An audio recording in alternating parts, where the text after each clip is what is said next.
Jet స్పీడ్లో ప్రవీణ్ పగడాల గారు super man లాగా వెళ్ళిపోయారు.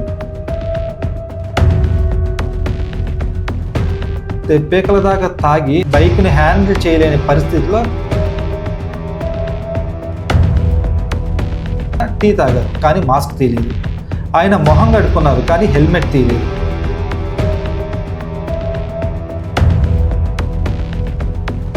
ఎల్బీ నగర్లో ఒకసారి మద్యం కొన్నారు, తాగారు. కోదాడలో ఒకసారి మందు కొన్నాడు, తాగాడు.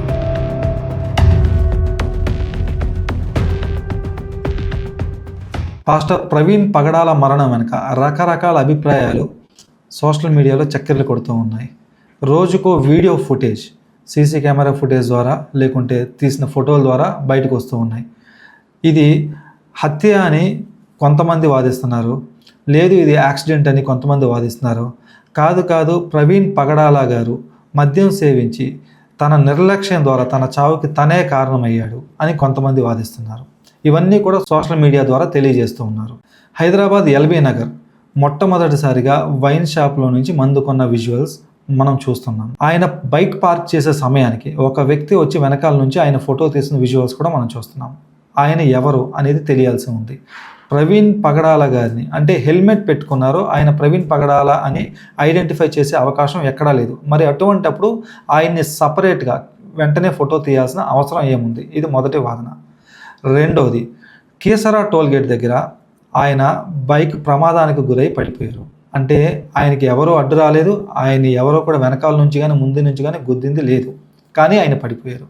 అది గమనించిన టోల్గేట్ సిబ్బంది రోడ్ సేఫ్టీ సిబ్బందికి ఇన్ఫామ్ చేస్తే వాళ్ళు వచ్చి ప్రవీణ్ పగడాల గారిని కలిసి ఆయనతో మాట్లాడి ఈ రోజుకి రెస్ట్ తీసుకోండి, మీరు రేపు బయలుదేరి వెళ్ళండి అని చెప్పినా సరే వారి మాటలు పట్టించుకోకుండా ఒక చిన్న స్మైల్ ఇచ్చి వెళ్ళిపోయారు అని ఆ రోడ్ సేఫ్టీ సిబ్బంది చెప్పిన విజువల్స్ మనం ఆల్రెడీ యూట్యూబ్లో సోషల్ మీడియాలో చూసాం. అయితే మాకు ఫోన్లు వస్తాయి, అదే విధంగా నాకు కంట్రోల్ రూమ్ నుంచి ఫోన్ రావడంతో నేను నా సిబ్బంది కలిసి తొందరగా అక్కడికి చేరుకున్నాం. డ్రైవర్ని షార్ట్ కట్లో మామూలుగా ప్లాజాలో నుంచి బండి వేసుకొని రావని మేము పరిగెత్తుకుంటూ వచ్చి చూసాము.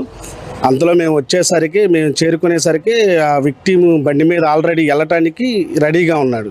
రెడీగా ఉండటంతో ఏమైందని చెప్పేసి మేము ఓవరాల్గా చెక్ చేస్తే విక్టిమ్ కండిషన్ వచ్చేసి స్టేబుల్గా లేడు, బండి ఆపుకోలేని పరిస్థితుల్లో ఉన్నాడు. తర్వాత మేము దగ్గరికి వెళ్ళి మాస్క్ తీయండి, ఒకసారి హెల్మెట్ తీయండి, ఏమైనా జరిగింది అని చూస్తే అప్పుడు నేను అబ్జర్వ్ చేసింది ఏంటంటే రైట్ హ్యాండ్ సైడు యాబ్రేషన్ పడి అది ఆల్రెడీ డ్రై అయిపోయి ఉంది, దాన్ని గీసుకుపోవటం వల్ల నేను అసిస్టెంట్ని ట్రే తీసుకొని రా ఒకసారి చెక్ చేద్దామని బెటాడిన్ హైడ్రోజన్ పెరాక్సైడ్ దాన్ని క్లీన్ చేసి ఆ యాబ్రేషన్ తప్ప ఇక వేరేది ఏమీ లేదు. లేకపోవడంతో అతను స్టేబుల్నెస్ లేకపోవడంతో మేము నలుగురు గేట్ లైన్ అటెండర్ కూడా కలిపి మేము రిక్వెస్ట్ చేసాం, కూర్చోండి తర్వాత వెళ్తే కానీ రెస్ట్ తీసుకోండి, మాకు టోల్గేట్కి సంబంధించిన రెస్ట్ రూమ్స్ ఉంటాయి, ఆ రెస్ట్ రూమ్స్లో రెస్ట్ తీసుకోండి, కొంచెం టైం తీసుకొని వెళ్ళండి అని మేము రిక్వెస్ట్ చేసాము. అయినా కానీ వినుకోకుండా వెళ్తానని మనకు థమ్స్అప్ సింబల్ లాగా చెయ్యి చూపించి మాకు వెళ్ళి స్మైల్ చేయించాడు. అది అప్పుడు కూడా మా దగ్గర ఉన్నంతసేపు కూడా మాస్క్ కానీ హెల్మెట్ కానీ తీయలేదు. అది మాకు ఎలాంటి ఫేస్ కానీ మాకు చూపించలేదు. మేము వెళ్తావా అని చెప్పేసి మేము అడిగాము, వెళ్తానన్నారు. అతను వెళ్ళే కండిషన్లో ఉండటం కూడా మేము గమనించాము, కొంచెం వెళ్ళగలుగుతారని మేము గమనించాము. అయితే మేము అక్కడికి సమయం చేరుకున్నప్పుడు ల్యాప్టాప్లు వెనకాల జారతం గమనించి నేను వెనక్కి జరిగి అతను ముందే మేము ఫొటోస్ తీసుకుంటుంటే మమ్మల్ని ఫొటోస్ తీసుకోవద్దని చెప్పేసి అటు ఇటు ఫేస్ అనేది తిప్పుతుంటే మేము అతనికి కొంచెం ఇబ్బందిగా ఉందేమని చెప్పేసి నేను వెనక్కి జరిగి నేను కొంచెం డౌన్ చేసి ఫోటో తీశాను. ఆ ల్యాప్టాప్ ప్రూఫ్ కోసం మళ్ళీ ఎక్కడ పడితే మీరే కదా వెళ్ళింది, ఇక్కడ పడ్డాయి కదా, పడ్డ చోట పోయిన తర్వాత అతను మళ్ళీ తర్వాత వచ్చి కంప్లైంట్ ఇస్తాడేమో అని చెప్పేసి బయలుదేరేటప్పుడు అతని బిలాంగింగ్స్ అతనికి ఉన్నాయని చెప్పి. అయితే ఇక్కడ ఒక చిన్న గమనించాల్సిన విషయం ఏంటంటే ఈయన పడిపోయినప్పటి నుంచి బయలుదేరడానికి ఈ మధ్యలో ఒక 15 నిమిషాలైనా పట్టుంటుంది అని అభిప్రాయం. ఎందుకంటే టోల్గేట్ సిబ్బంది గమనించడం, రోడ్ సేఫ్టీ సిబ్బందికి ఇన్ఫామ్ చేయడం, వాళ్ళ దగ్గరలో ఉన్న ప్రదేశం నుంచి రావడం, వెంటనే ఈయనతో మాట్లాడటము, ఈయన బయలుదేరి వెళ్ళటం, ఇదంతా కనీసం ఒక 15 నిమిషాలు పట్టుంటుంది అని ఒక అభిప్రాయం.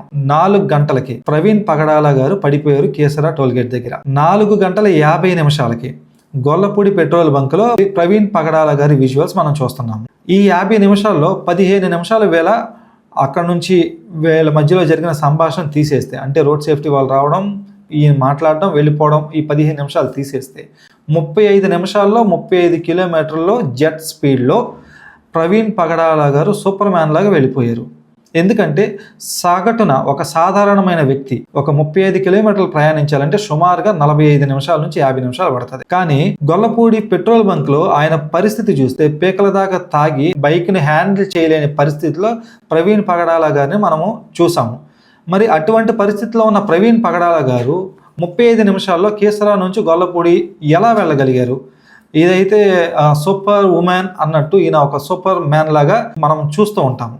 సరే, ఇది ఫాల్ట్ నెంబర్ 2. ఫాల్ట్ నెంబర్ 3 ఏంటంటే రామవరపాడు సర్కిల్ దగ్గర ప్రవీణ్ పగడాల గారు పడిపోతే దగ్గరలో ఉన్న వాళ్ళు చూసి ఆయన లేపి కూర్చోబెట్టారు. ఈలోపు అక్కడ విధులు నిర్వహిస్తున్న ట్రాఫిక్ ఎస్ఐ గారు చూసి ప్రవీణ్ పగడాల గారి దగ్గరికి రావడం జరిగింది.